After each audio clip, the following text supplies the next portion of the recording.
Pekan lalu, para terpidana kasus Vina Cirebon menjalani sidang peninjauan kembali, PK, di Pengadilan Negeri, PN, Cirebon, Jawa Barat. Pada sidang yang digelar Rabu, tanggal 11 September tahun 2024, 6 terpidana mengungkapkan pengalaman mereka yang alami penyiksaan saat di Polres Cirebon Kota dan Polda Jabar. Praktisi hukum, Tony RM pun menanggapi hal tersebut.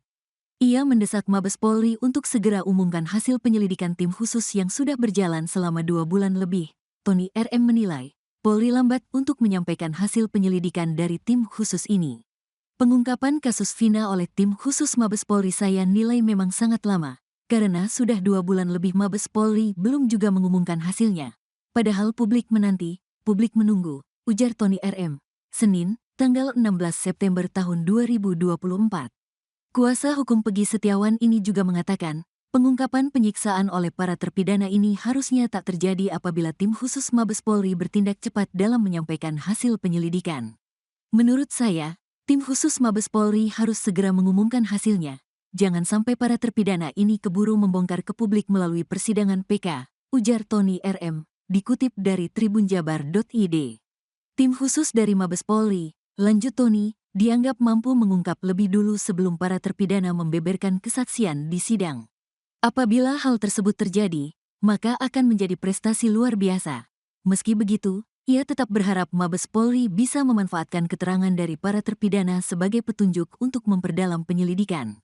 Tidak ada kata terlambat buat tim khusus Mabes Polri. Jadikan keterangan para terpidana dan saksi-saksi di persidangan PK ini sebagai petunjuk untuk memeriksa kembali saudara Rudiana dan anggota-anggotanya yang disebut oleh para terpidana melakukan penyiksaan, katanya.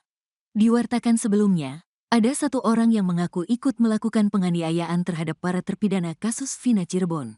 Ia adalah Afifullah, salah satu mantan napi yang melihat para terpidana kasus Vina Cirebon disiksa saat berada di dalam sel. Afifullah saat itu berada di dalam sel dan mengaku pernah ikut memukuli para terpidana karena terbawa emosi. Jadi pas saya udah di sana, mereka datang, tapi belum ada Ucil, anak Majasem semua, kata Afifullah, mengutip tribunnews.bogor.com. Saat itu, penjaga mengatakan bahwa para terpidana tersebut merupakan pembunuh anak Ibtu Rudiana.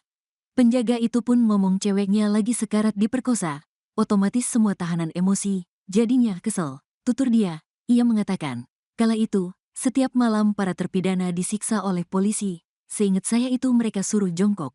Itu pokoknya pas udah ada Rivaldi tiap malam mereka dipukulin, ungkapnya. Afifullah juga menyaksikan tahanan lain ikut memukuli. Iyalah, ikut mukulin. Kalau tahanan lain kan mungkin karena gemes, kata dia lagi. Meski dipukuli terus-menerus, lanjut Afifullah, para terpidana ini tetap tak mengakui pembunuhan tersebut. Tapi mereka kayak mau dipukulin gimana pun, disiksa gimana pun, jawabnya demi Allah saya gak ngelakuin. Gitu terus, ungkapnya. Afifullah pun memastikan bahwa kesaksiannya ini benar dan tak dibuat-buat. Saya berani disumpah bagaimanapun berani, karena saya benar ada di dalam situ, ungkap dia lagi.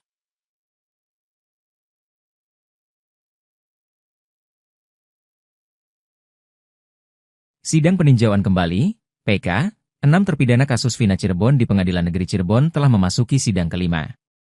Dalam persidangan tersebut, terdapat momen haru ketika salah satu saksi, Dede Riswanto, yang merupakan saksi kunci dalam putusan pengadilan tahun 2016, meminta maaf kepada 6 terpidana di hadapan majelis hakim. Dede, yang kesaksiannya pada saat itu berkontribusi pada vonis para terpidana, mengakui bahwa keterangannya tidak benar. Saya minta maaf, gara-gara kesaksian saya, kalian harus menjalani hukuman penjara, ujar Dede saat memeluk salah satu terpidana, Supriyanto, dalam ruang sidang, Jumat, 13 September 2024. Momen emosional ini terjadi setelah majelis hakim yang dipimpin Ari Ferdian mengabulkan permintaan Dede untuk meminta maaf langsung kepada para terpidana. Dede kemudian memeluk satu persatu terpidana, yaitu Eka Sandi, Supriyanto, Hadi, Jaya, Eko Ramadhani dan Rivaldi. Dede juga menjelaskan dalam persidangan bahwa ia dipaksa memberikan keterangan palsu tentang kematian Vina dan Eki oleh teman kerjanya di tempat pencucian mobil, bernama Aep. Kesaksian palsu tersebut disampaikan Dede saat membuat berita acara pemeriksaan, BAP, di Polres Cirebon Kota pada tahun 2016, yang kemudian menjadi dasar penangkapan para terpidana. Selain Dede, sidang kali ini juga menghadirkan 8 saksi lainnya, termasuk Liga Akbar, teman dekat salah satu korban, Eki. Liga Akbar, yang pada persidangan tahun 2016 memberikan kesaksian tentang insiden di depan SMPN 11 Cirebon, mencabut keterangannya di persidangan kali ini. Ia mengakui bahwa kesaksian sebelumnya tidak sepenuhnya benar. Seusai memberikan kesaksian, Dede dan Liga diizinkan oleh majelis hakim untuk memeluk para terpidana, yang menciptakan suasana haru di ruang sidang. Banyak hadirin yang tampak tersentuh oleh pemandangan tersebut.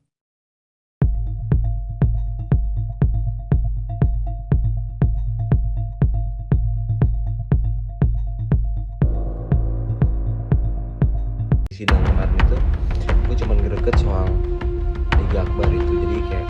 Jelang sidang lanjutan peninjauan kembali, PK, terpidana kasus Vina Cirebon, Franciscus Marbun merasa janggal dengan keterangan Liga Akbar. Teman Eki itu bahkan dibuat sampai gregetan dengan keterangan yang disampaikan Liga Akbar. Franciscus Marbun menilai jika Liga Akbar tidak konsisten dengan keterangan yang diberikan. Apa yang di sidang kemarin itu, gua greget sama si Liga Akbar, ya ucapnya dilihat tribunnewsbogor.com dari YouTube, Selasa, 17 September 2024. Adapun keterangan Liga Akbar yang membuat Franciscus Marbun gregetan adalah soal keterangan waktu. Jadi sebelum disatuin sama tim susnya juga kan dan konfirmasi jika Liga Akbar ingatnya di hari Jumat, 1 hari sebelum kejadian kasus Vina Cirebon, ibebernya. Gua jadi bingung aja, kenapa Liga Akbar ini ngomong pas di persidangan dan ditanyakan JPU ada di mana, dia bilang lagi ada di Warpat, sambungnya. Franciscus Marbun juga menegaskan, jika Liga Akbar tak ada di tongkrongan Warpat pada hari kejadian Vina dan Eki menghembuskan nafas terakhir. Jadi pada hari kejadian itu, yang gue lihat dan rasakan tidak ada Liga Akbar di Warpat, ungkapnya. Kalau ada Liga Akbar, otomatis dia ikut berangkat bareng-bareng dong ke rumah sakit setelah tahu Eki dan Vina ada di sana. Tingkah laku pembunuh Vina di Cirebon Rivaldi Aditya Wardana alias Ucil ternyata semakin menjengkelkan. Pasalnya, Ucil ternyata tak kapok setelah divonis mendekam di penjara seumur hidup. Ucil terlibat dalam 11 anggota geng motor yang menewaskan Vina dan pacarnya Eki di Cirebon. Bukannya menyesal di dalam penjara, Ucil masih bertingkah bak jagoan. Ia bahkan mabuk saat persidangan kasus Vina Cirebon. Rivaldi Aditya Wardana alias Andika alias Ucil merupakan pria kelahiran Cirebon pada 31 Juli 1995. Ucil tinggal di perumahan BCA Indah 7 Desa Pamengkang, Kecamatan Mundu, Kabupaten Cirebon. Saat membunuh Vina dan Eki, Ucil berusia 17 tahun. Dia juga merupakan seorang pengangguran. Sejak ditangkap dan dipenjara, rupanya Ucil masih memegang handphone. Ucil bahkan menulis status di akun Facebook Evan Aldiano Unyil. Pada akun tersebut tampak banyak foto Ucil bersama pembunuh Vina yang lain ketika di dalam penjara. Bahkan, Ucil juga mengatakan saya tidak akan membusuk di dalam penjara. Ia juga mengakui bahwa sikap buruknya semakin menjadi di dalam penjara. Ucil atau Andika merasa hukuman penjara yang dijalaninya sebagai cobaan dari Tuhan. Ucil sebenarnya divonis hukuman mati bersama Eko. Namun, Ucil dan Eko mengajukan bandingan hingga divonis penjara seumur hidup. Dalam isi dakwaan terungkap bahwa Ucil berboncengan dengan Egi saat mengejar Eki dan Vina ke jembatan desa Kepompongan, Kabupaten Cirebon pada 27 Agustus 2016 lalu. Ucil juga bertindak memukul Eki dan Vina saat mereka terjatuh dari motor. Ucil dan Eki kemudian membawa Eki ke lahan kosong depan SMPN 11. Jalan Majasem, Kampung Situganga, Kelurahan Karya Mulia, Kecamatan Kesambi, Kota Cirebon. Di sanalah Ucil kembali memukul leher Eki pakai bambu. Setelah itu, Ucil juga menusuk dada kanan Eki menggunakan samurai panjang. Tak sampai di situ saja, setelah Eki tewas, Ucil langsung memukul Vina. Ketika Vina pingsan, Ucil bersama Andi dan Egi menggotong untuk dipindahkan ke samping jasad Eki. Ucil alias Andika kemudian ikut memperkosa Vina bersama Eko, Dani, Hadi Sudirman, Supriyanto, Eka, dan Jaya.